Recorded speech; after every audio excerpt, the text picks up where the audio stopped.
Keberadaan jalan cor yang baru saja rampung dikerjakan oleh anggota Satgas diklaim oleh Pemdas juga memudahkan akses transportasi bagi para pedagang sapi di wilayahnya.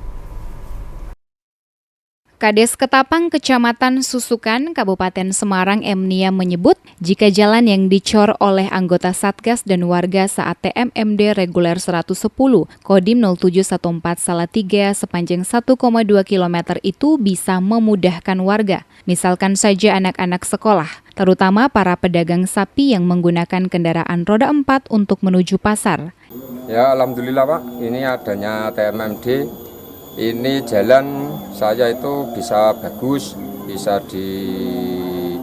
itu mau mobil, jadinya kalau mau kemana-mana itu udah enak. Alhamdulillah TMMD itu masuk ke RT 06 sama di Desa Ketapang itu, alhamdulillah sini senang dapat kalau TMMD bisa masuk ke wilayah. Secara otomatis bisa melancarkan transportasi ya? Iya.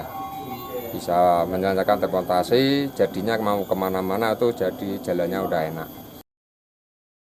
Nia menilai jalan itu memang bisa memberikan kelancaran peredaran ekonomi, yakni mereka yang berdagang sapi untuk menuju ke wilayah Ambarawa, Boyolali maupun Muntilan. Dengan begitu, jalan yang dibangun oleh TNI dalam TMMD ini dapat bermanfaat secara jangka panjang dan dapat memberikan kemudahan warga untuk menuju lokasi kecamatan di Susukan, Kabupaten Semarang ini.